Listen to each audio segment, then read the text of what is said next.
Ils ont qualifié cela de mesures correctives nécessaires. Telle était la déclaration officielle du Conseil galactique après l'envoi d'une flotte de stérilisation dans la nébuleuse de Jaren, anéantissant toute âme vivante sur la planète natale de nos alliés en moins de 3 heures. Les Jaren ne représentaient aucune menace. Ils parvenaient à peine à maintenir leur propre secteur après des années de famine interne. Mais ils étaient nos alliés, pas seulement politiquement, mais personnellement. Nous avons combattu à leur côté lors de l'incursion de la ruche. Leur sang a imprégné nos tranchées. Nous avons saigné pour eux, nous sommes morts avec eux. Et maintenant, ils avaient disparu, vaporisés sous la douce justification bureaucratique de l'ordre galactique. Je me souviens d'être assis dans cette salle de briefing de la base lunaire, à regarder la retransmission du Conseil. Tous les délégués, fiers de leurs traductions impeccables et de leurs formulations diplomatiques vagues, étaient assis sous le même drapeau de la paix, ce même drapeau qui sentait maintenant le génocide. Mes poings se serraient, ma mâchoire se serrait jusqu'à craquer. L'amiral Thorne se tenait à mes côtés, le regard perçant mais indéchiffrable.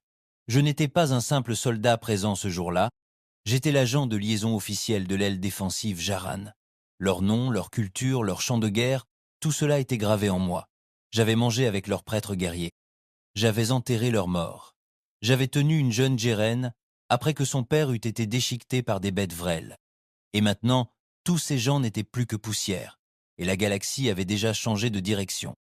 Le Conseil a outrepassé ses limites, murmura quelqu'un. Un de nos diplomates, encore trop naïf pour comprendre que ce n'était plus de la politique. C'était la guerre, mais il ne le disait pas. Personne ne le disait. Pas encore. Cette nuit-là, je me tenais au bord du hangar, à regarder les vaisseaux de ravitaillement se ravitailler. Le silence de l'espace au-delà des portes de la baie était insupportable. J'avais l'impression que les jarrans hurlaient dans ma tête. Je n'arrivais pas à dormir. Je ne pouvais pas manger. Je ne voyais que des incendies s'abattre sur des villes que j'appelais autrefois des résidences secondaires. Je n'entendais que les délégués municipaux excuser tout cela au nom de l'équilibre. Ces salauds ne nous ont même pas laissé récupérer les corps. Des ratissages orbitaux. Plus rien. Pas un os. Pas une base de données. Pas une pierre. Le lendemain, le président de la Terre a fait une déclaration au Conseil. Soigneusement formulée, bien sûr. Une condamnation sans conséquence, un langage sévère, une demande d'enquête. Ça m'a écœuré. Une semaine plus tard, notre ambassadeur au Conseil était retrouvé mort. Dysfonctionnement du SAS. C'est ce que disait le rapport officiel. Dysfonctionnement. Personne sur Terre n'y a cru. Pas dans nos cercles de commandement. Certainement pas moi. C'est là que le ton a changé. Pas publiquement. Pas encore. Mais derrière des portes sécurisées, des conversations ont commencé. Des canaux non officiels ont vibré. Le commandement de la défense terrestre est resté silencieux pendant 2 jours entiers. Pas de journaux, pas de briefings, juste un silence. Le genre de silence qu'on n'obtient qu'avant une tempête. Puis l'ordre est arrivé. Il n'était pas bruyant. Il n'était pas dramatique. C'était 5 mots dans un message codé envoyé à 12 personnes seulement à travers le système solaire. J'étais l'une d'elles. Le feu commence là où les mots s'arrêtent. C'était ça. J'ai su à ce moment-là. On ne porterait plus plainte. La Terre en avait assez de parler. On allait leur faire du mal. Et j'allais les aider. La Terre en avait assez de parler. Nous allions leur faire du mal. Et j'allais les aider. La première chose que j'ai faite a été de consulter tous les plans des infrastructures du Conseil. Satellite relais, station de ravitaillement, porte de saut. Chaque artère vitale qui permettait à leur empire de respirer. J'ai commencé à souligner les faiblesses, les goulots d'étranglement, les angles morts. Des choses que j'avais remarquées au fil des années d'opération, mais que je n'aurais jamais pensé utiliser. Je savais maintenant qu'il deviendrait le modèle de vengeance. Nous n'avions pas la plus grande flotte de la galaxie, mais la plus intelligente. Nous ne concions pas sur la masse comme les Drates, ni sur le code cérémoniel comme les Valetti. La Terre se battait de manière déloyale. Nous avons inventé la guérilla avant même que la moitié de la galaxie ne sache ce qu'était la tromperie. Et maintenant, nous allions rappeler au Conseil galactique pourquoi il nous craignait. Je me tenais sur le pont de l'Erebus tandis que notre flotte commençait à se mobiliser dans le noir total. Pas de communication, pas de diffusion, juste un mouvement silencieux comme un prédateur qui se rapprochait. Ils pensaient que nous ne ferions rien. Ils avaient tort. Ils pensaient que la Terre suivait encore ses règles. Ils allaient apprendre. La Terre ne parle plus après une trahison. Elle brûle. Ils pensaient que nous hésiterions. Ils ont toujours pensé cela des humains. que nous étions trop jeunes, trop impulsifs, que notre moralité nous freinerait, que nous débattrions, votions et protestions pendant que les étoiles saignaient autour de nous. Mais ils ont oublié une chose. Nous nous souvenons, et nous ne pardonnons jamais. Les Rébus reposaient dans l'obscurité, près du bord brisé de la ceinture du Syrax. Une région oubliée, peuplée de roches mortes et de comètes errantes. Pas de trafic civil, pas de patrouille. Parfait pour cacher une flotte. Pas une grande. La Terre n'avait pas de chiffres, mais nous avions des dents. Nos croiseurs furtifs avaient été dépouillés de tout insigne diplomatique. Plus de bannières terrestres, plus de transpondeurs amicaux, plus d'identification, juste des coques noires mates et des moteurs silencieux, des fantômes, et nous étions prêts à hanter le Conseil. L'amiral Thorne se tenait au milieu de la baie tactique, entouré des capitaines de la flotte fantôme de la Terre. Des hommes et des femmes endurcis par 20 ans de silence, d'opérations clandestines et de guerres clandestines. Ce n'étaient pas les visages cérémoniels que la Terre montrait à la galaxie, c'étaient les vrais, les loups derrière le rideau. Nous frappons les premiers, dit Thorne. Sa voix n'était jamais plus basse qu'un grognement sourd, mais plus profonde que n'importe quel cri. Nous frappons fort, nous ne négocions pas, nous ne proposons pas de reddition. Un capitaine leva la main. Allons-nous leur dire qui a fait ça? Thorne se tourna vers moi. Vous voulez répondre à ça, commandant? J'ai regardé l'hologramme entre nous. 12 portes de sceaux, des dizaines de centres de ressources, des ports civils, des stations militaires, tous appartenant au Conseil, tout vulnérables à des égards différents. Non, ai-je dit, on ne dit rien. Ils m'ont tous regardé. Si on fait ça bien, ai-je continué, ils n'auront pas besoin de nous pour signer la grève. Ils le sentiront au plus profond d'eux-mêmes. Je continuai. Ils n'auront pas besoin de nous pour signer l'attaque. Ils le sentiront dans leurs os. Le silence retomba. Puis Thorne hocha la tête. Le commandant Wren prend les choses en main. Premier groupe d'attaque. 3 vaisseaux, équipage minimal, tir maximal. C'était moi, Rin. Mon père était mort en orbite pendant la guerre de la Ruche. Mon frère s'était vidé de son sang à côté d'un convoi Zaran. Mes amis, enterrés sur une douzaine de lunes froides. Je ne portais pas le deuil comme un insigne. Je l'ai porté comme une armure. J'ai choisi notre cible. Gatar 9, un nœud de communication utilisé par les flottes frontalières du Conseil. Il était sans surveillance, arrogant quant à sa sécurité. Il n'aurait jamais imaginé que quelqu'un puisse s'attaquer à une station relais civile. Mais Gatar 9 coordonnait 3 secteurs. C'était leur voix, leurs yeux. Et la Terre allait les rendre aveugles et sourds en une nuit. Nous avons décollé en toute discrétion. L'Erebus nous a donné l'autorisation, puis a disparu dans la ceinture. Il n'y avait que moi, le Strix et 2 autres croiseurs d'attaque, le Hunter's Wake et le Black Slit, tout noirs, blindés thermiquement, sans aucune émission. Nous avons dépassé les premiers satellites sans un bruit. À l'intérieur du Strix, je me tenais avec mon petit équipage. Pas d'uniforme, pas de nom sur les murs, juste 7 personnes qui savaient qu'elles pourraient ne pas revenir. Nous n'avions pas besoin de discours. Nous n'avions pas besoin de gloire. Nous voulions nous venger. Alors que Gatar 9 apparaissait, cathédrale flottante de lumière et de paresse, j'ai donné l'ordre. Éteignez les lumières. Paresse, j'ai donné l'ordre. Éteignez les lumières. Nos vaisseaux ont coupé les signaux externes. La gravité artificielle a diminué. Les moteurs ont calé. Nous avons dérivé, tels des débris spatiaux, directement dans leurs entrailles. La sécurité du Conseil était non seulement laxiste, mais aussi pathétique. Ils pensaient que leur statut les protégerait. La peur des amendes ou des sanctions éloignait les attaquants, mais la Terre ne se souciait plus des sanctions. À 40 clics, j'ai activé la première dérogation. Nous avions des clés de chiffrement du Conseil, d'anciennes clés, volées à un technicien Jaren qui avait déserté il y a des années. Elles fonctionnaient encore. Leurs portes s'ouvrirent, leur station nous autorisa à entrer, et nous déchaînâmes l'enfer, sans avertissement, sans alarme, sans conversation. Strix lança des projectiles de plasma directement dans le cœur de communication. L'explosion transforma la nuit en jour. Des explosions secondaires rompirent leur centre d'énergie.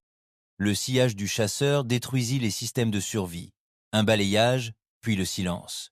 Une grêle noire déversa des nanopaillettes dans les relais d'urgence. Aucun appel de détresse n'a jamais été reçu. Nous ne sommes restés que 8 minutes, juste le temps de griller tous les circuits, de faire taire toutes les voix et de graver un message dans les décombres. Ni mots, ni symboles. Juste une simple émission, un enregistrement silencieux de la planète natale des Jarans, en flammes. C'était tout. Nous sommes partis avant que la fumée ne se dissipe. Aucune poursuite, aucune trace. Guettar 9 était morte, et la galaxie l'ignorait encore. Les 2 jours suivants furent chaotiques. Les flottes du Conseil se précipitèrent lorsque leurs ordres cessèrent d'arriver. Les colonies attendirent des instructions qui ne vinrent jamais. Confusion, panique, silence. Puis vinrent les rumeurs. Des rapports non confirmés faisaient état d'une flotte obscure aperçue près de la région des Syrax, de frappes massives contre des installations non armées, d'un mystérieux signal envoyé avant la destruction. Le Conseil a tout nié, publiquement. Mais dans leur chambre secrète, ils étaient terrifiés, et la Terre souriait dans l'obscurité. Nous avons frappé à nouveau 4 jours plus tard. La station de Darson, où étaient conservés les registres des impôts locaux, n'a pas été détruite. Nous ne l'avons pas simplement fait exploser. Nous l'avons effacée de l'orbite, sans laisser de traces, juste du feu et des cendres. Puis le dépôt de Mirat, où le Conseil stockait les rations alimentaires militaires, disparu. Les champs de carburant de Velnari, incendiés depuis le sous-sol. Il leur a fallu des mois pour comprendre comment nous avions fait. Chaque cible que nous avons frappée était vitale. Ni spectaculaire, mais cruciale. Nous ne nous contentions pas de les punir. Nous affamions leur empire, morceau par morceau. Et ils ne pouvaient rien dire. Car l'admettre équivaudrait à admettre que la Terre avait déclaré la guerre, et cela les effrayait plus que tout. Car ils savaient de quoi nous étions capables. Ils se souvenaient de notre histoire. Quand les humains se font la guerre, nous ne nous arrêtons pas. Pas avant d'avoir enterré ceux qui l'ont déclenché. De retour sur l'Erebus, je me tenais devant une carte en feu indiquant notre prochain itinéraire. La chaleur de l'holotable me faisait transpirer le visage, mais je ne l'essuyais pas. C'était agréable, comme quelque chose d'humain. L'amiral Thorne s'approcha de moi. Il ne dit rien au début, se contentant d'observer les traînées rouges lumineuses là où nous étions déjà arrivés. Puis il demanda « Tu t'es déjà demandé jusqu'où cela irait ?» J'ai hoché la tête. Chaque nuit, il a grogné. Et ta réponse? Je l'ai regardé, aussi loin que nécessaire. Il a hoché la tête lentement.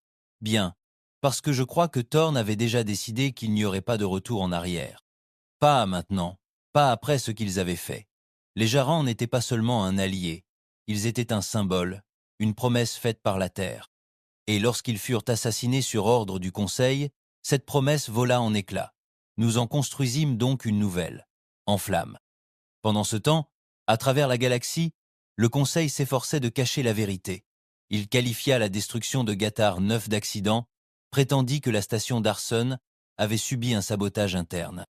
Mais à chaque mensonge, leur crédibilité s'effritait, et la Terre continuait de frapper. Petites équipes, frappes ciblées, pas de communication, pas de visage, juste la mort venue du néant. D'autres races commencèrent à murmurer. Certaines virent les images que nous avions divulguées. Des villes Xéran fondaient sous les vaisseaux du Conseil, des enfants hurlaient dans l'infrarouge. Le tout se répandit comme une traînée de poudre, malgré les nombreux filtres installés par le Conseil. Et puis, la fuite la plus importante éclata. L'un de nos agents, nom de code Kern, transmit un ordre du Conseil, signé par 3 hautes seigneurs. Opération purge, élimination des Jarans. Motif. Refus de modifier le code génétique selon les normes du Conseil. La vérité éclata. Ils tuèrent les Jaren, non pas pour rébellion, mais pour s'en protéger. Mais parce que les Jaren refusaient de se reproduire et d'obéir. La galaxie entière l'a vu, et d'un seul coup, la Terre n'était pas seule. Je me souviens du jour où nous avons reçu un message de la relique, une espèce mineure, des mineurs pour la plupart, sans vaisseau. Ils nous ont envoyé des coordonnées, des dépôts du Conseil, des endroits vulnérables. Merci, disait leur message, d'avoir rappelé aux étoiles que la justice a encore du mordant. Nous n'avons jamais répondu. Nous avons juste envoyé les coordonnées de Black Sleet. Le feu a continué. Mais la vengeance a un prix. Lors de notre 15e attaque, le Strix a été pris en embuscade. Non pas par les forces du Conseil, mais par des mercenaires, des tueurs à gages, payés en or du Conseil, sans drapeau, sans règles. Ils nous ont frappés près du Varus Drift, 4 vaisseaux chargés de disrupteurs ioniques et de crochets d'abordage. Un travail sale et brutal. Nous avons perdu 2 membres d'équipage, des hommes de valeur. L'un d'eux était un ami. Il a reçu une lame dans le ventre, recouvrant la salle des machines. Il s'est vidé de son sang en silence. Pas de dernier mot. Juste un hochement de tête. Je l'ai enterré en orbite. Sans cérémonie. Juste une longue dérive silencieuse dans l'espace, enveloppée de métal et de chagrin. Et je le lui ai promis. Nous leur ferions payer au centuple. Le Conseil n'est pas resté silencieux éternellement. Ils ont saigné dans l'ombre pendant des semaines et nous les avons laissés faire. Mais la douleur a le don de réveiller même les monstres les plus arrogants. Lorsque les hauts seigneurs commencèrent à perdre le contrôle de secteurs entiers, lorsque les étoiles qu'ils régnaient autrefois vacillèrent sous l'effet de l'agitation, ils finirent par riposter. Non pas par des déclarations, ni par des flottes, mais par quelque chose de pire. Ils envoyèrent l'ordre rouge, non officiel, non documenté, ni même reconnu dans leurs archives. Mais tous les soldats de la galaxie les connaissaient. Assassins, chasseurs, une création du Conseil, niais en public et craints en privé. Nous pensions qu'il n'était qu'un mythe. Un mythe dont on murmurait l'existence dans les bars clandestins et lors d'opérations secrètes. Nous avions tort. La première fois que nous avons su qu'ils étaient réels, ils nous ont laissé un message. Il était gravé sur la coque du Hunter's Wake, l'un des vaisseaux de mon groupe d'attaque initial. Nous l'avons trouvé à la dérive près du bord de la faille irlandaise. Équipage parti. Moteur gelé. Aucun signe de combat. Aucune trace de brûlure. Juste 5 mots, gravés au fer rouge. Le silence n'est pas la force, Wren. Mon nom, mon indicatif. Pas d'erreur. Le Conseil avait cessé de faire semblant. Il voulait que je sache qu'ils étaient en chasse. Cela secoua la flotte plus durement que n'importe quelle bataille. La peur est un poison, surtout lorsqu'elle se manifeste discrètement. Nous avons reculé, non pas par peur, mais par besoin de réflexion. Une guerre directe contre l'élite du Conseil, ce n'était pas prévu. Notre mission était la précision, le sabotage, la mort sans empreinte digitale. Mais maintenant, ils voulaient un nom, alors nous leur en avons donné un. Thorn a réuni son cercle intime à bord de l'Erebus. La table de guerre n'était plus un hologramme. C'était du vrai métal, boulonné au pont, noirci par les mégots et les décharges d'adrénaline. Personne n'était assis. Nous étions debout, comme des hommes prêts à graver quelque chose dans l'obscurité. Nous étions debout, comme des hommes prêts à graver quelque chose dans l'obscurité. Ils nous appâtent, dit Thorn, essayant de nous forcer à commettre une erreur. Ils vont en avoir une, murmurai-je. Il me regarda, ni en colère, ni déçu, juste calme. Tu veux te venger, je comprends. Mais nous ne sommes pas des dieux, Ryan. Ce n'est pas une guerre sainte. Non, dis-je en le regardant dans les yeux. Ce sont des funérailles, qu'ils ont initiées. Je veux juste m'assurer qu'ils soient enterrés dans le bon ordre. Il ne protesta pas, se contenta de glisser une puce de données sur la table. Elle indiquait Denver Prime, l'une des planètes centrales du Conseil, à l'atmosphère lourde, un monde industriel civil, supposément neutre, sans système de défense activé, sans désignation militaire. Mais nous connaissions la vérité. Au cœur des usines, et sous un ciel étouffé par le smog, Denver Prime abritait un coffre-fort, un lieu de stockage pour les dossiers de l'Ordre Rouge, les archives de mission, les journaux de bord, les noms, les coordonnées, les chronologies, et nous allions le voler. Je dirigeais l'équipe au sol, pas seulement par sentiment personnel, parce que je voulais les regarder dans les yeux, ceux qui avaient déclenché l'attaque des Joran, celle de Hunter's Wake, tout ce que nous avions perdu. Déclencher la détonation sur les Jorans, sur Hunter's Wake, sur tout ce que nous avions perdu. Mes bottes heurtèrent la surface de Denver avec un bruit métallique, la poussière s'élevant en épais nuages rouges. La ville autour de nous était mécanique, laide, des tours de fumée et de rouille, couvertes de tuyaux, de graisse et de décomposition. Le Conseil déguisait ces villes en empire, mais leur vérité était toujours la pourriture. Nous avons avancé rapidement, 6 hommes, tous silencieux, combinaisons noires, silencieux haute fréquence, câbles optiques. Nous avons trouvé le coffre-fort sous un faux entrepôt marqué « Recyclage d'oxygène ». À l'intérieur, c'était plus propre que je ne l'espérais. Lumière blanche, c'était plus propre que je ne l'espérais. Lumière blanche, mur métallique, haute sécurité, pas d'alarme. Nous avions désactivé les alarmes à l'entrée, coupé les liaisons par fibre optique, grillé l'IA. Nous avons traversé les couloirs inférieurs comme des fantômes jusqu'à ce que nous trouvions les archives centrales. Gardées, non pas par des soldats, mais par l'un d'eux. Gardées non pas par des soldats, mais par l'un d'eux. Un agent de l'Ordre Rouge. La première fois que j'en voyais un de près, il était plus grand que ce à quoi je m'attendais. Une cicatrice pâle sur un œil. Pas pris une arme. Il m'a juste regardé comme s'il savait « tu devais être reine ». Il a dit doucement J'ai levé mon fusil, il n'a pas bronché. Tu crois que c'est de la vengeance, continua-t-il.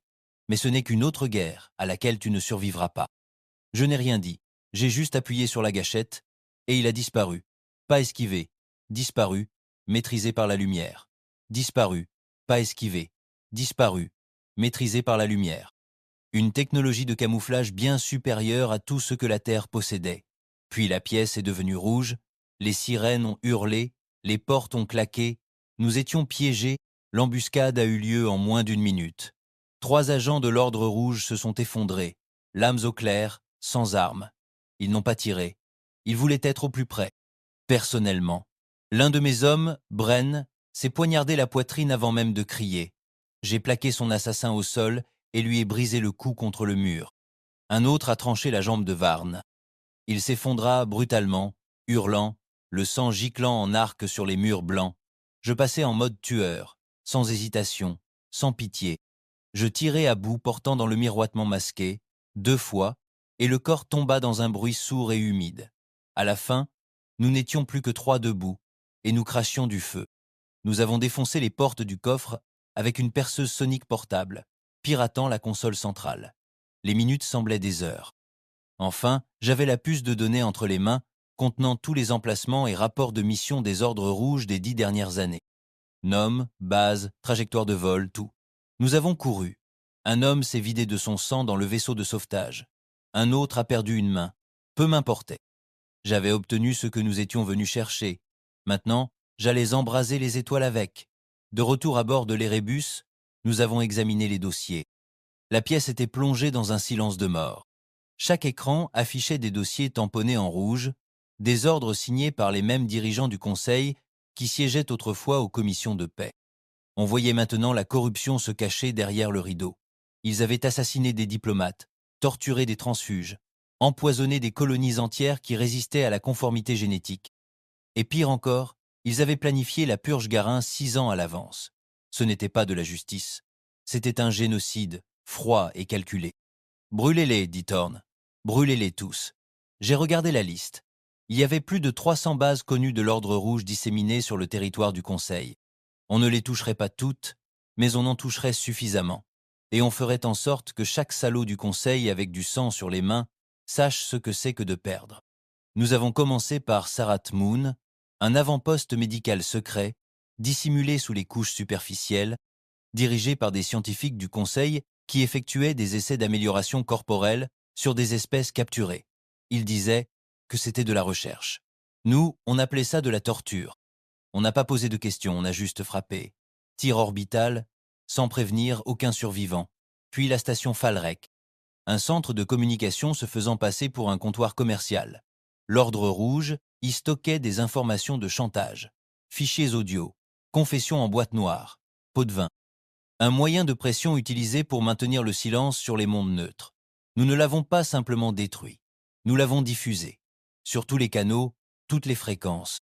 Des secrets se sont répandus dans les étoiles. La corruption du Conseil a été mise à nu. Soudain, leurs alliés n'étaient plus aussi loyaux. Les Valetti suspendirent leurs échanges commerciaux. Les Harungs retirèrent leurs ambassades. Même le syndicat Drett, silencieux et impitoyable, qui ne prenait jamais parti, envoya une déclaration neutre de désengagement stratégique. Le Conseil craquait et la Terre continuait de basculer. Après la 4e frappe, Black Slit s'éteignit. Plus aucun signal, plus de détresse, disparu. Nous avons retrouvé des fragments plus tard, des morceaux de coque, des os calcinés. Des signatures d'ordre rouge étaient visibles partout sur les décombres. Ils avaient appris, ils s'adaptaient, tout comme nous. Et c'est là que j'ai compris quelque chose. Ce n'était plus une vengeance, c'était une nouvelle guerre. Une guerre non seulement entre la Terre et le Conseil, mais entre la vérité et le mensonge qu'ils appelaient la paix. Nous avions commencé comme un murmure dans l'obscurité. Maintenant, nous étions devenus le tonnerre. Et ce n'était pas fini. Loin de là. Le plus dur n'était pas de tuer. C'était le silence qui suivait. Il y a quelque chose de froid dans le feu orbital. Un instant, on contemple une planète pleine de lumière, de mouvement, de vie. L'instant d'après, juste de la fumée et du silence. Ça ne crie pas, ça ne supplie pas. Ça meurt, tout simplement, en silence. Et puis on retourne à son vaisseau. On s'assoit, on respire, Et on attend le prochain nom sur la liste. Nous avions détruit 12 installations de l'Ordre rouge en 2 semaines. Rapidement, impitoyablement, implacablement, mais chaque coup les rendait plus intelligents, plus paranoïaques. Leurs mouvements ralentissaient. Ils commencèrent à replier leurs ressources vers les mondes du noyau. Retour à Corellian Prime, le joyau central de l'Empire du Conseil. Intouchables, croyaient-ils. Impénétrables. Ils avaient tort. Corellian Prime n'était pas seulement une planète citée, c'en était le cœur. Archives du Conseil, tour politique, commandement militaire. Le quartier général de l'Ordre rouge enfouit 10 niveaux sous la surface, un monde protégé par 10 anneaux de défense orbitaux et une flotte de vaisseaux de guerre capable de détruire toute notre force en quelques minutes. C'était un suicide. Mais parfois, le suicide, c'est juste la guerre, avec le bon visage. Et la Terre était prête. Tout a commencé par l'appel que personne ne voulait entendre. Le genre de message qui vous frappe si fort qu'on en oublie comment respirer. Erebus a disparu. Tels étaient les mots. Pas de préambule, pas d'avertissement, juste une transmission d'un de nos derniers drones de reconnaissance, avec des parasites. Nous avons vu les images. L'Erebus, le vaisseau de l'amiral Thorne, tomba en embuscade en orbite au-dessus de l'éclat de Barat. Des assassins du Conseil, camouflés dans des transports civils, s'approchèrent, puis lancèrent des charges subspatiales à l'intérieur de la coque. L'Erebus implosa avant même que quiconque ne crie. Aucun survivant. L'amiral Thorne fut vaporisé, et avec lui, notre lien de commandement. Pendant 22 secondes, la flotte fut plongée dans le chaos. Sans ordre, sans hiérarchie, les vaisseaux à la dérive, l'équipage figé. Puis je m'avançai. Non pas parce que je le voulais, car personne d'autre ne le voulait. Le message que j'ai envoyé était simple. Cela se termine sur Corellian Prime. Il n'y eut ni acclamation, ni rassemblement, juste de discrets hochements de tête. Chaque membre de notre flotte connaissait le prix à payer, mais personne n'a bronché. Le plan était désespéré, et c'est ce qui le rendait beau. Il ne s'y attendrait jamais, car personne ne serait assez fou pour le tenter. Nous diviserions la flotte en 5 fronts distincts, frappant chaque bastion majeur du Conseil entourant Corellian Prime. Fausses invasions, faux bombardements, diversions massives. Et pendant qu'ils se démeneraient pour nous arrêter, je dirigerais une micro-force directement au cœur de Corellian, non pas pour combattre, mais pour faire exploser. Le vaisseau que nous utiliserions s'appelait Mourfal, conception de l'ancienne Terre. Air prêt, conseil, dépourvu de toute identité, armé d'une charge utile unique, une bombe à fusion de thorium. Pas un destructeur de planète, mais suffisant pour détruire chaque sous-niveau du complexe de l'Ordre rouge si nous la placions correctement. J'étais accompagné de 4 personnes. Noah, mon chef tactique, calme, direct, brillant sous pression. Drake, explosif, ex-mercenaire, souriait à chaque explosion. Jaren, cyberguerre, jeune, nerveux, marmonnant sans cesse.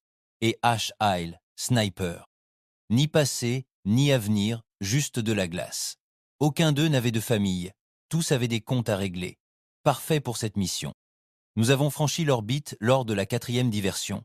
Une bataille gigantesque s'est déroulée à Litros Belt, des centaines de drones simulant une guerre. Le Conseil a envoyé les 2 tiers de sa flotte corellienne pour nous intercepter. Nous avons traversé le chaos, enveloppés dans des transpondeurs du Conseil volés, nos boucliers fonctionnant grâce à des brouilleurs d'énergie du marché noir. Ils ne nous ont jamais vus. Nous avons atterri dans le secteur 9C, le bas-fond industriel de Corellian Prime. Un brouillard plus épais que du béton, des tours s'élevant comme des pierres tombales. Aucune patrouille là-bas, juste de la crasse et de la rouille. Parfait pour des fantômes comme nous. Nous avons avancé vite. Combinaisons furtives engagées. Aucune communication. Seulement des signaux manuels et le battement lent et régulier de la mort qui se rapproche. Il nous a fallu 7 heures pour atteindre les portes extérieures du complexe de l'Ordre rouge, enfoui sous une décharge. Ça se rapproche. Il nous a fallu 7 heures pour atteindre les portes extérieures du complexe de l'Ordre rouge, enfoui sous une décharge. Ça se rapproche. L'entrée était codée pour un agent du Conseil vivant, ce que nous n'avions pas. Alors Drake a improvisé. Nous avons tendu une embuscade à un véhicule de coursier, tué le conducteur, ramené son corps, scanné son schéma neuronal et imprimé une image biométrique. La porte s'est ouverte en 3 secondes. À l'intérieur, silence. Pas d'alarme, mais je savais qu'ils nous observaient. L'Ordre rouge n'avait pas besoin de garde. Ils avaient des pièges, psychologiques. Tandis que nous avancions dans les couloirs obscurs, des messages clignotaient sur les murs. Le mouvement déclenchait des hologrammes. Les gérondifs suppliaient. Erebus n'était que le début. Tu ne survivras pas à ça. Je sentis Hale se tendre derrière moi. Laisse-les parler, murmurai-je. Ils ont peur. Et c'était le cas. L'Ordre rouge n'avait jamais été traqué auparavant. Ils ne savaient pas ce que c'était que d'être la proie. Nous continuâmes d'avancer. Dans les couloirs, baignés d'une lumière froide. Passer des portes scellées par des serrures recouvertes d'os. Passer des pièces vides tachées de sang. Jusqu'à atteindre le coffre. Jusqu'à atteindre le coffre. Le cœur du monstre. Des portes épaisses, 3 mètres de neutronium, gardées par un drone sentinelle, avec un rayon de destruction de 30 mètres. Garen murmura « Donnez-moi 5 minutes ». Drake dressa un mur anti-explosion. Hale s'accroupit, son fusil pointé sur le cœur du drone. Noah scrutait le couloir. Je restais immobile, les yeux fixés sur le coffre. C'était lui. À l'intérieur se trouvaient des noms, des preuves, des secrets, des ordres, la vérité derrière tout, de la purge de Jaren à l'assassinat des délégués neutres. Si nous parvenions à récupérer les données et à survivre, le Conseil s'effondrerait. Jaren ouvrit la porte en 4 minutes, mais l'alarme retentit. Rouge, forte, partout. Ils attendaient. Pas dehors, à l'intérieur. 4 agents de l'Ordre rouge tombèrent du plafond comme des ombres. Pas d'armes, que des lames. Les 30 secondes suivantes furent à feu et à sang. Noah fut poignardé 2 fois, mais tira sur l'un d'eux à bout portant. Drake s'en est pris à un autre et a fait exploser une micromine, les tuant tous les deux. Jaren a crié. Quelque chose lui a tranché le visage. Hal a abattu le tueur, mais a reçu une lame dans l'épaule. Je ne me souviens pas de mon combat, seulement de ce qui s'est passé après, debout au-dessus de 3 cadavres, en sang, le cœur battant, mais vivant. Il ne nous restait plus que 3. Jaren était mort, Noah inconscient, et il boitait. Drake sourit. Donnons à ce salaud un souvenir mémorable. On a posé la bombe dans le cœur du coffre-fort. On lui a donné un chronomètre de 10 minutes. Non pas par héroïsme, mais parce que 10 minutes, c'était le temps qu'il faudrait pour atteindre la tour de communication supérieure et transmettre le contenu du coffre au commandement terrestre. On ne pouvait pas transporter les données, alors on allait brûler l'endroit et envoyer la vérité à travers les étoiles. Que la galaxie voie ce qu'était vraiment le Conseil. Ces 10 dernières minutes furent un enfer. Nous avons escaladé un puits de maintenance à travers la fumée montante et les cris. Hal s'est évanoui une fois. J'ai dû la traîner. Drake a été touché par une tourelle automatique et a continué à avancer comme une piqûre de moustique. Nous avons atteint la tour de communication à 45 secondes de la fin. J'ai enfoncé la puce dans la console. J'ai appuyé sur « Transmettre ».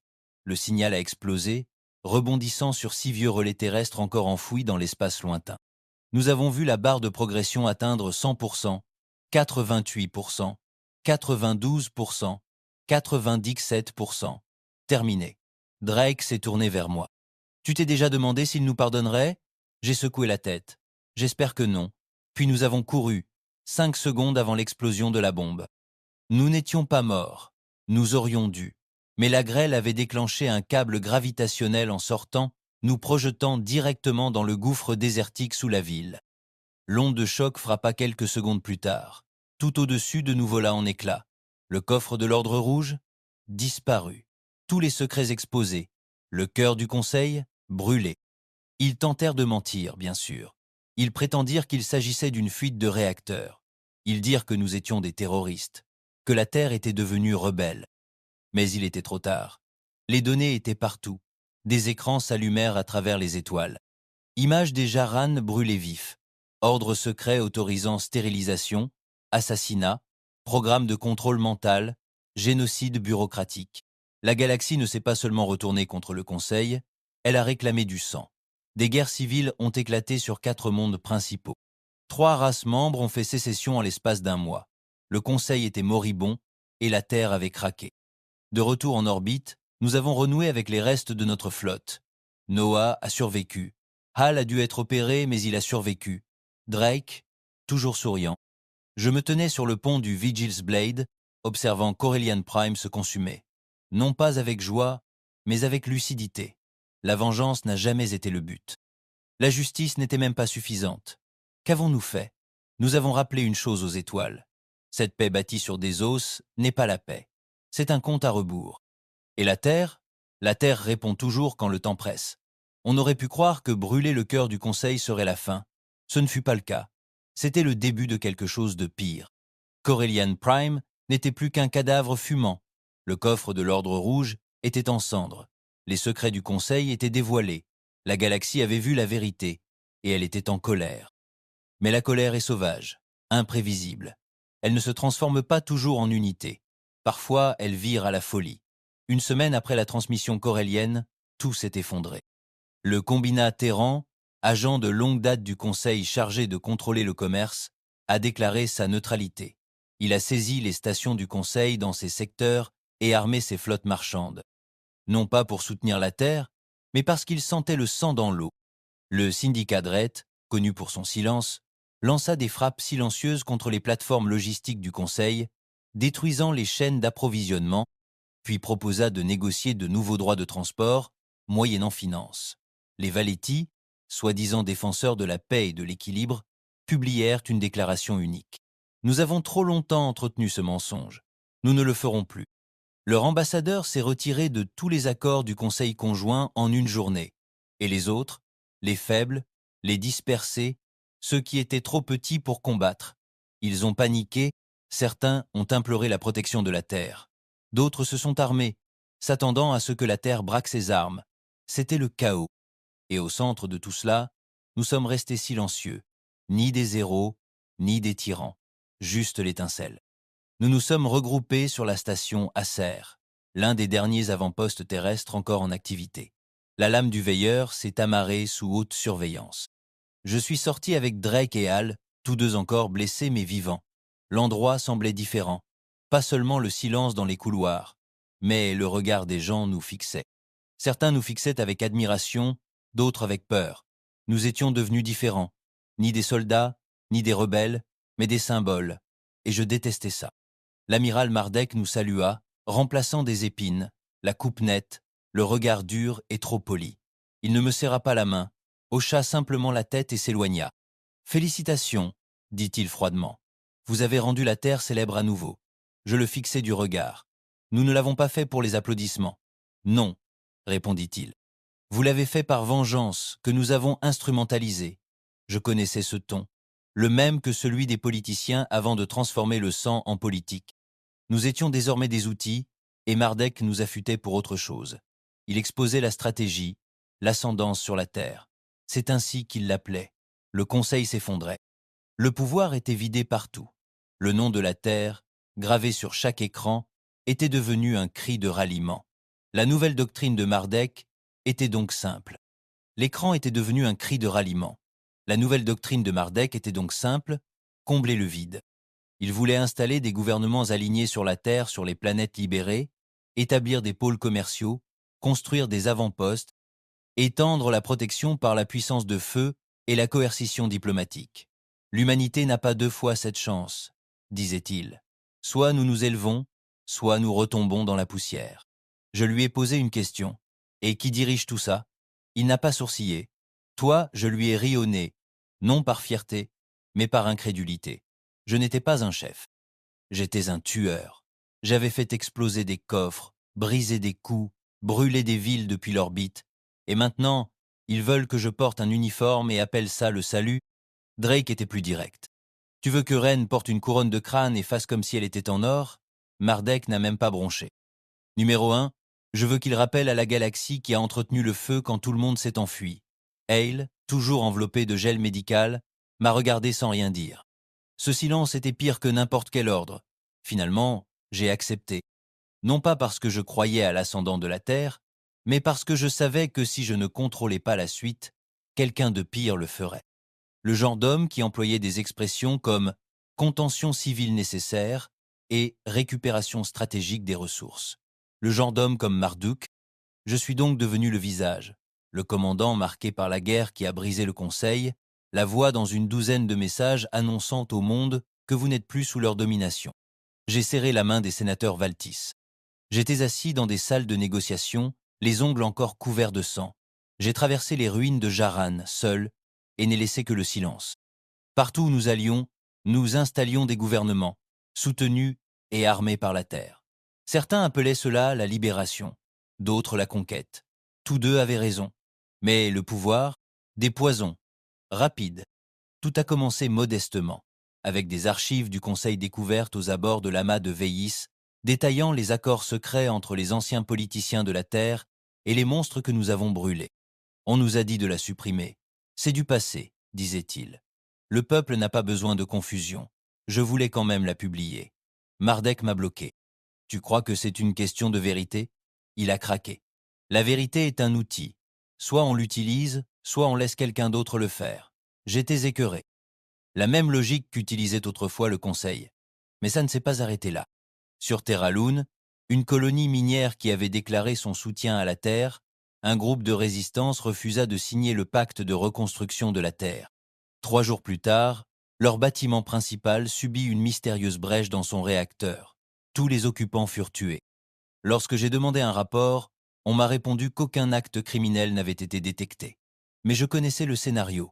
Je l'avais écrit. Ils utilisaient mes tactiques, ma peur, mon silence, et les transformaient en politique. J'ai confronté Mardek. Tu deviens ce que nous avons détruit. Il a souri. Number. Je deviens ce dont la galaxie a besoin. Tu n'aimes pas ce que ça donne quand c'est bien fait. Je suis parti et j'ai commencé à planifier. Pas une autre guerre, une purge. Drake a été le premier à qui je l'ai dit.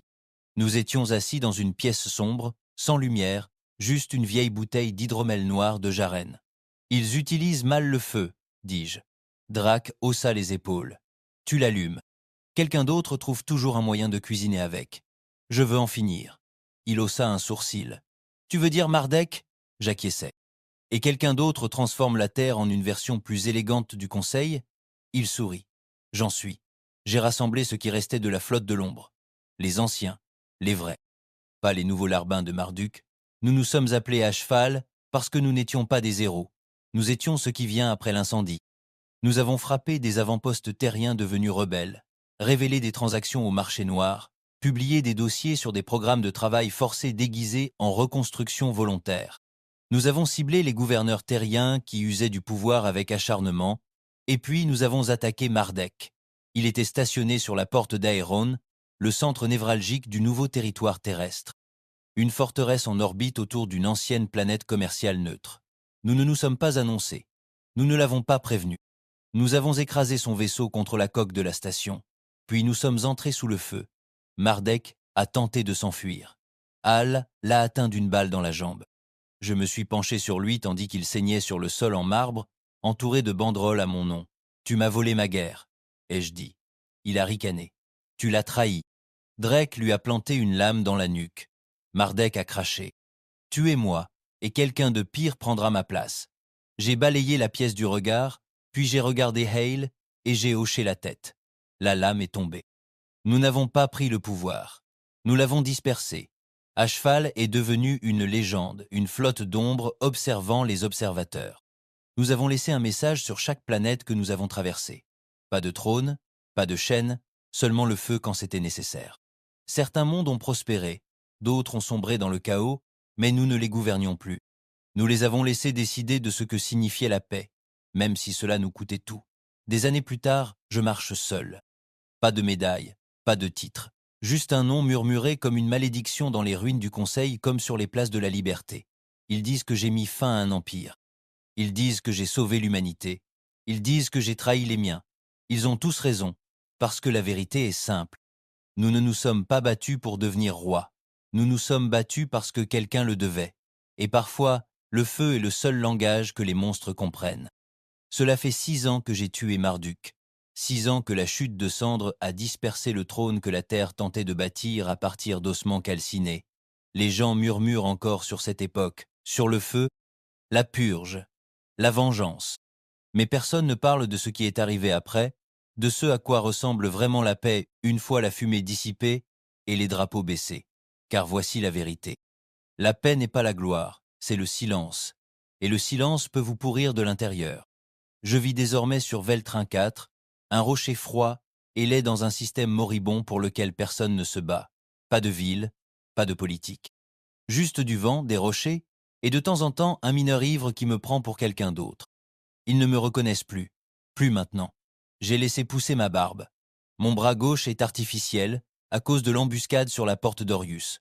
Ma colonne vertébrale est blessée. Mes poumons hurlent à chaque respiration dans le froid. Bien, la douleur me force à rester honnête. Drake a dit ça un jour, juste avant de se faire exploser sur la station Kelser pour éliminer un chef de guerre du Conseil qui avait refait surface. Il avait raison. Je me réveille avant le lever du soleil tous les jours, sans raison noble, juste par habitude. Les vieux soldats dorment mal, surtout quand leurs fantômes s'alignent chaque matin, attendant d'être reconnus. Certains matins, je vois le visage de Thorn ou celui de Garin, la moitié de la mâchoire manquante. Parfois, c'est le petit Jaren que j'ai tenu autrefois, avant que l'incendie du Conseil ne réduise son monde en cendres. Ils ne parlent pas, ils observent, comme s'ils attendaient quelque chose. Un verdict. Un jour, je reçois une visite, la première depuis des mois. J'entends la navette avant de la voir. Pas de marquage. Descente rapide et chirurgicale. Pas un mineur. Je sors de la cabane. J'appelle une maison. Fusil en bandoulière par habitude. La rampe s'abaisse. Elle sort. Grande, mince, manteau sombre. Pas de grade, mais je reconnais son regard. Soldat. Un vrai. Elle s'approche de moi et me dit « Commandant Rennes ?» Je la fixe du regard. N'utilisez pas ce nom. Elle ne bronche pas. On a besoin de vous. Je ris. Non, on m'évite. C'est tout l'intérêt. Elle me tend une puce. On reconstruit, mais pas à partir des cendres. On utilise les os. Je prends la puce. Je la laisse se charger dans mon implant oculaire. Des parchemins de données, des noms, des lieux, des flottes, quelque chose de nouveau, ou peu, être quelque chose d'ancien portant un nouveau masque. L'alliance de pureté. Jamais entendu parler. Mais leur insigne est fait de deux choses. Un sceau brûlant du Conseil et l'insigne de la Terre. Fusionné, déformé, perverti, mon ventre se serre. D'où ça vient? Je demande. Les Valetti, répond-elle. Ils les ont observés grandir, silencieusement, prudemment et rapidement. Je la regarde en plissant les yeux. Et toi? Je ne représente personne. Alors pourquoi es-tu ici? Elle hésite, puis dit « Parce que j'ai vu mon père mourir sur Sarat Moon et j'ai cru en ce que tu as fait. Je pensais que le feu signifiait quelque chose. » Elle s'approche. Mais maintenant, quelqu'un d'autre utilise ton feu pour bâtir son empire et la galaxie a trop peur pour l'arrêter. Je regarde à nouveau la puce et je la sens, cette vieille tension dans ma poitrine. Ni gloire, ni rage, mais devoir. Le genre dont on ne se retire jamais. 3 jours plus tard, je quitte Veltrin 4. Pas de valise, pas d'au revoir. Personne à qui le dire. Elle nous guide hors du système en silence. Elle s'appelle Kira, sans donner de nom de famille. Ce n'est pas grave. Certains noms sont mieux enterrés.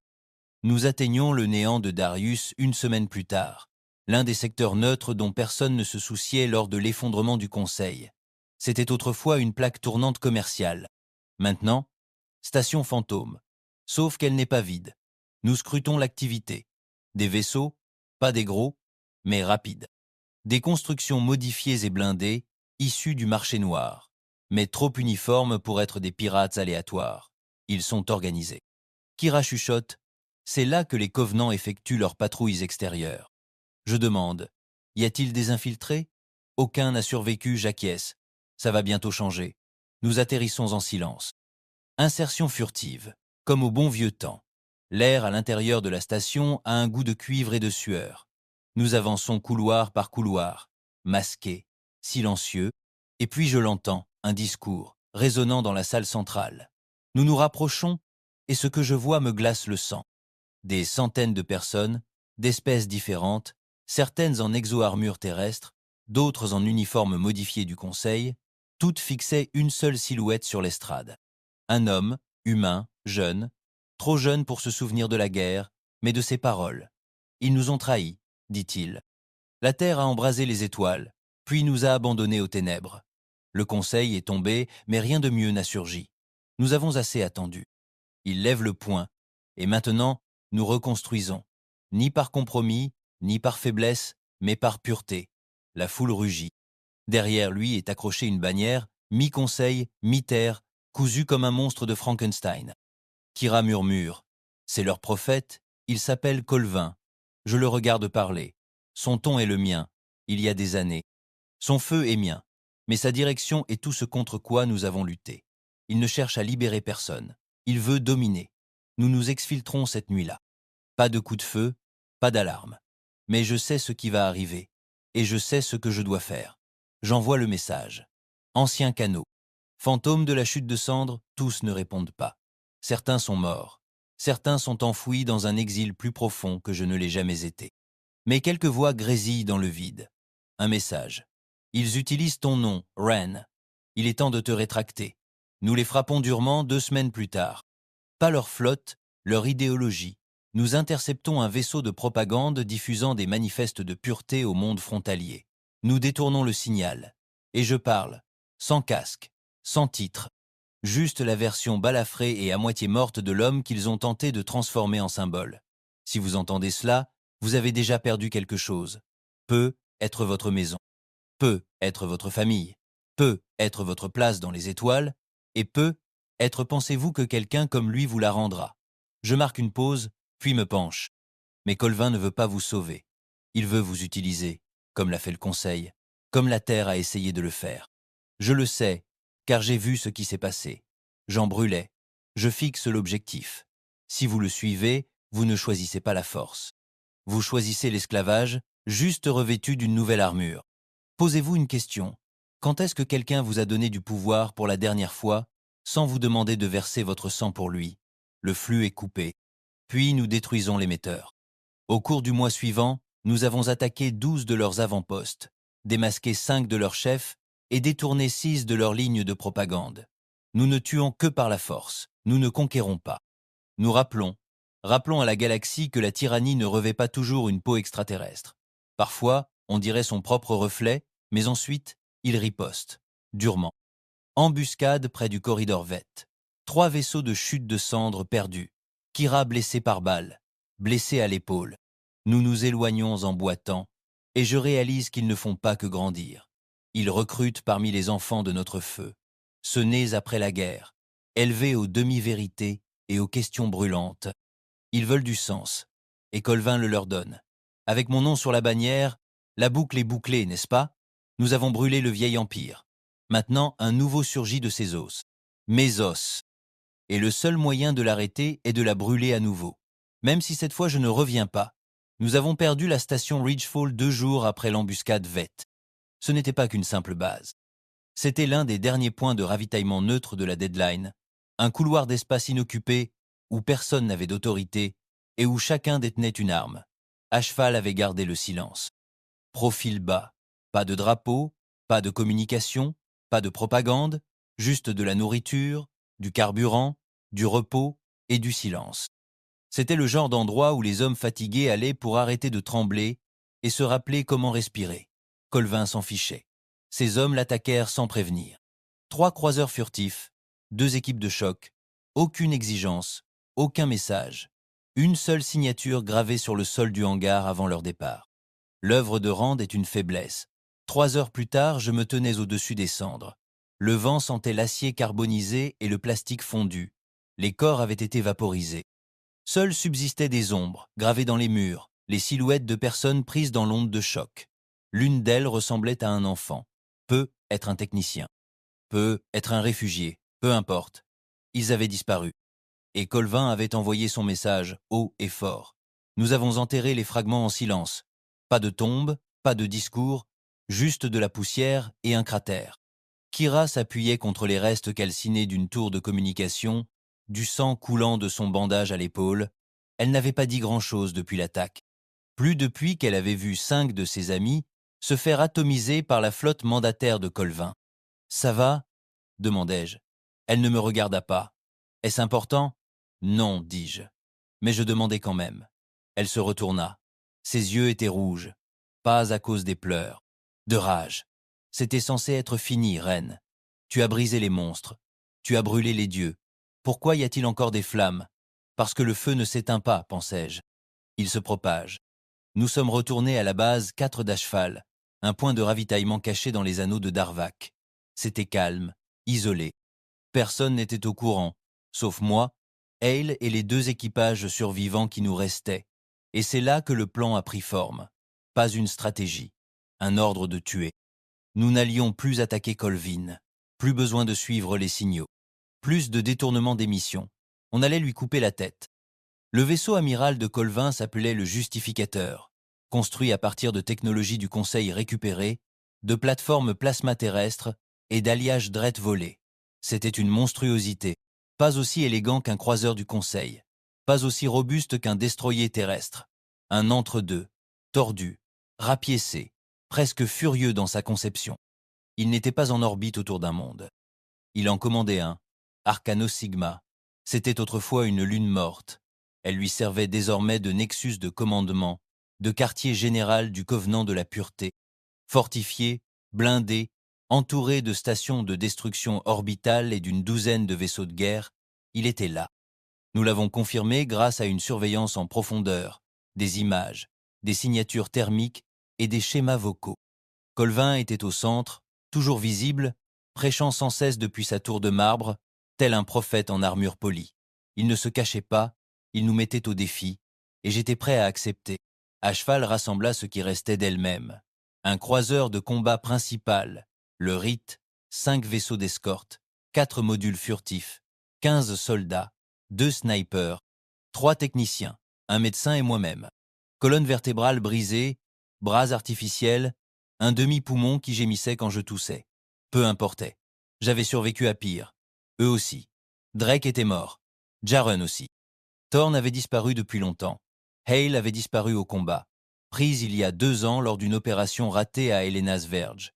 Je n'avais plus eu de ses nouvelles depuis. Peu être était-elle en vie. Peu être pas. Mais je portais toujours ces plaques. Parce que je savais que ce serait peu être le dernier combat. Et si c'était le cas, on repartirait comme on est arrivé. Pas de bannière, pas de pitié, juste le feu. On a décollé à 3H0, heure terrestre. Kira pilotait. J'étais assis à côté d'elle, les yeux rivés sur l'écran tactique. La flotte de Colvin s'était déployée. Arrogance ou excès de confiance? Probablement les deux. Ces vaisseaux patrouillaient au loin, pensant que personne n'oserait attaquer son siège du pouvoir. Ils n'avaient pas compté sur le désespoir.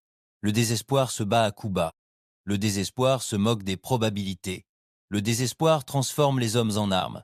Nous n'avons pas frappé Arcanos Sigma directement. Cela aurait été suicidaire.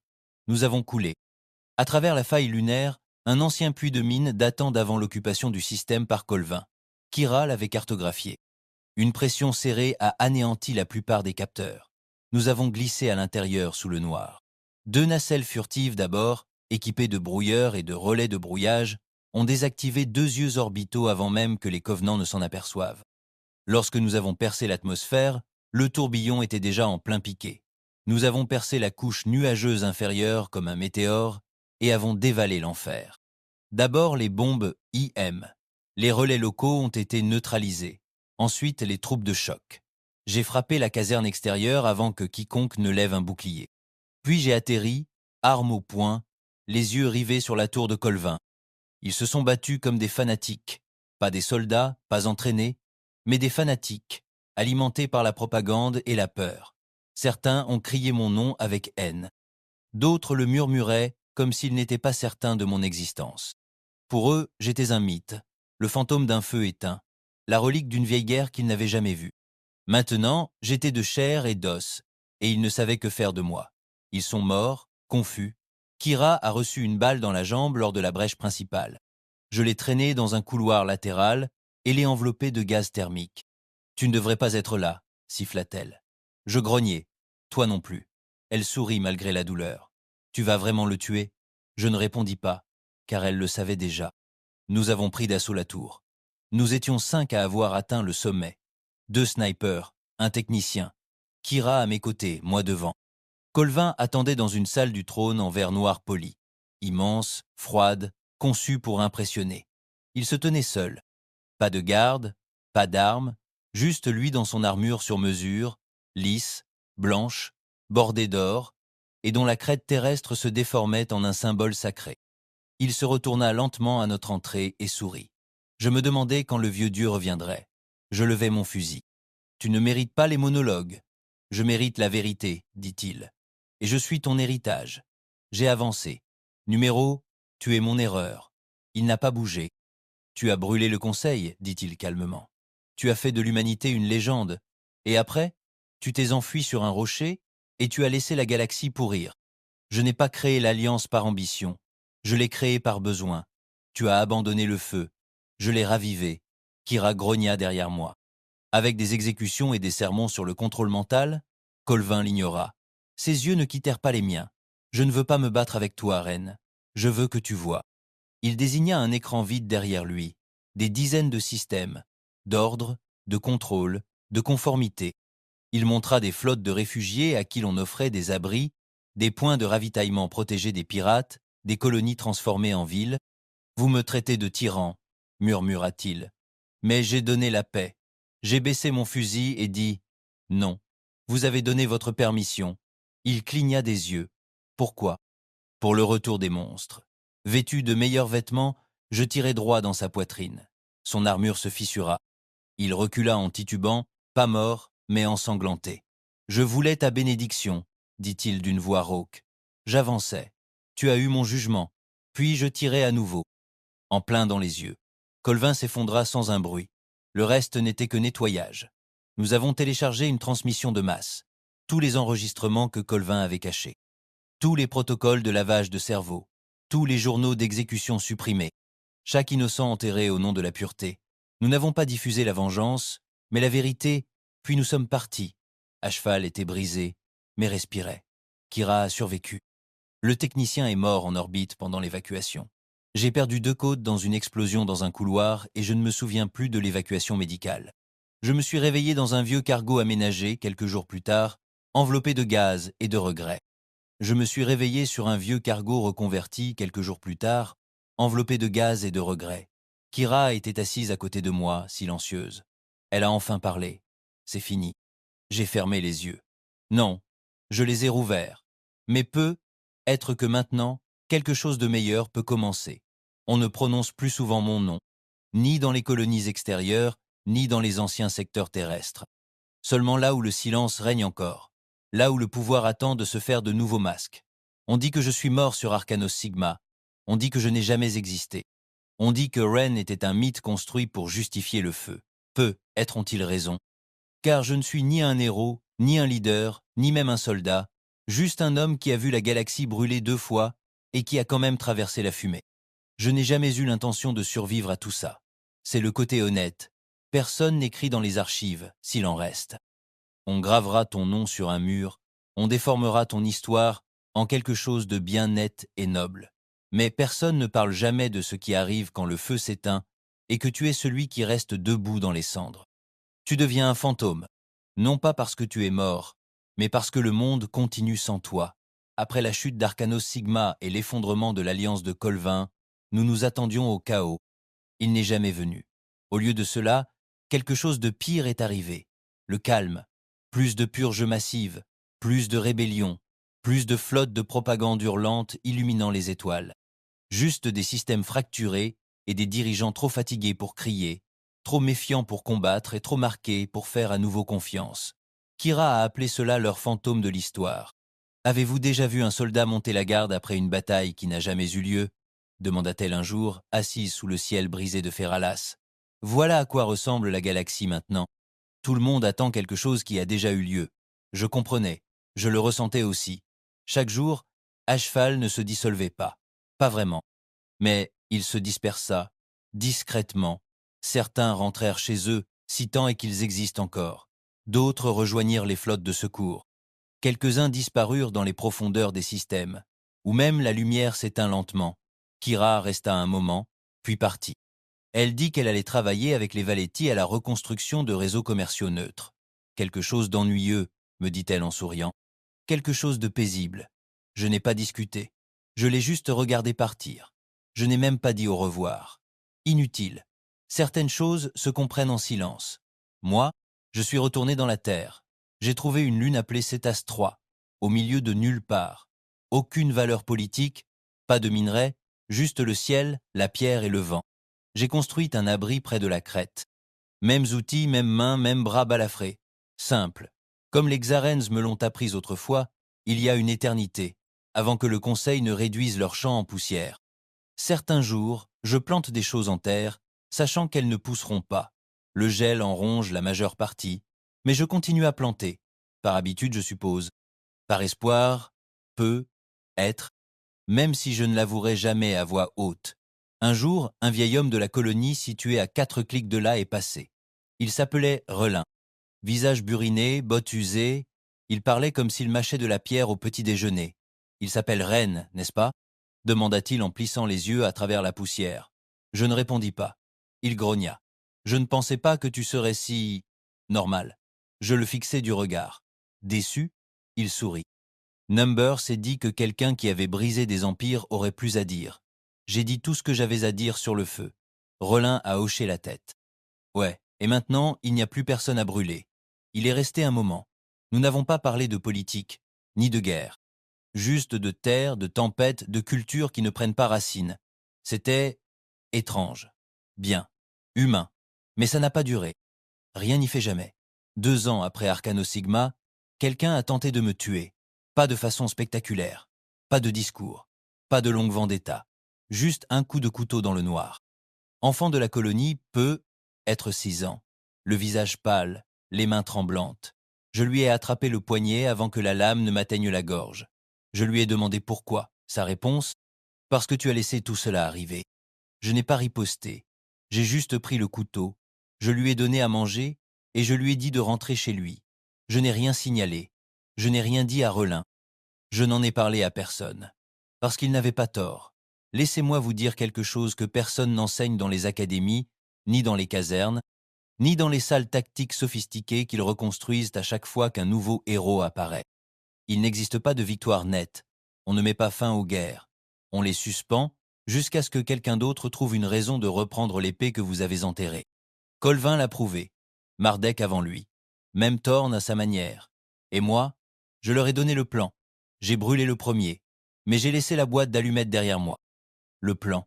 J'ai brûlé le premier. Mais j'ai laissé la boîte d'allumettes derrière moi. Parfois, je me demande ce qu'aurait dit Hale si elle avait été encore là.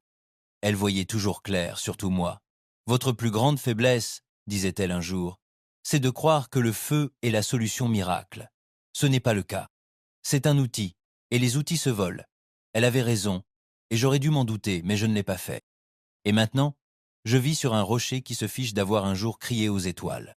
C'est peu être juste, c'est peu être justice, ou peu être-ce juste le temps qui fait ce que fait le temps, effaçant des hommes trop dangereux pour se souvenir, mais trop bruyants pour oublier. Un matin, je me suis réveillé au son d'une voix dehors. Ni un couteau, ni un fantôme, une enfant.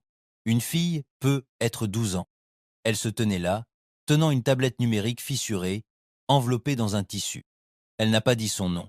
Ce n'était pas nécessaire. « Êtes-vous l'homme qui a arrêté le conseil ?» demanda-t-elle, les yeux écarquillés. Je la regardai, la façon dont elle serrait le bloc-notes comme s'il était sacré. « Non, dis-je. Mais tu es reine. » Je l'étais. Elle cligna des yeux. « J'ai lu quelque chose à ton sujet dans un dossier. Il y était écrit que tu avais commis des méfaits. » J'ai hoché la tête. « C'est vrai. Pourquoi ? Parce que des choses bien pires étaient infligées à ceux qui ne pouvaient pas se défendre. » Elle réfléchit longuement, puis me tendit le bloc-notes. « J'ai copié certains de tes messages, dit-elle. Les anciens, ceux de tes avertissements. » Je l'alluma. Ma voix me revint, faiblement grésillée, plus ancienne que dans mes souvenirs. « Rauque, rauque !» Je détestais son son. L'enfant demanda: « Tu crois que quelqu'un d'autre va réessayer ?» Comme ce Colvin, je ne mentis pas. « Oui. Que faisons-nous quand ils le font ?» J'ai regardé l'horizon, le vent fendant les pierres brisées, et j'ai dit: « Tu parles, tu te bats. Et si personne n'écoute, tu rallumes le feu, mais tu brûles pur. » Elle revenait parfois, avec d'autres, non pas pour adorer, non pas pour s'agenouiller, mais pour demander. Ils apportaient des histoires, des rapports, des preuves de nouvelles factions, de nouveaux mouvements, de nouveaux drapeaux. Ils ne voulaient pas que je dirige. Ils voulaient que j'enseigne, et je l'ai fait. Ni par des discours, ni par des ordres, mais par la vérité. Ni couronne, ni chaîne, ni sauveur, que des choix, et le rappel que le silence, lui aussi, est une arme qui tue lentement. Je meurs maintenant, non pas de la guerre, juste du temps. De vieux os, des poumons malades, un bras qui étincelle sous la pluie. J'écris ceci depuis la même cabane que j'ai construite de mes propres mains. Non pas pour inspirer, ni pour confesser, juste pour consigner. Car l'histoire n'est pas façonnée par des héros, mais par des hommes brisés et ensanglantés qui refusent de laisser les monstres dormir tranquilles. Si vous lisez ceci, ne faites pas de moi un martyr. Ne gravez pas mon nom. Souvenez-vous de ce que j'ai fait. Mais surtout, souviens-toi pourquoi. Parce qu'un jour, quelqu'un se tiendra à nouveau devant toi, brillant, promettant l'ordre, proclamant la pureté, et quand il le fera, ne parle pas, n'attends pas, brûle-le.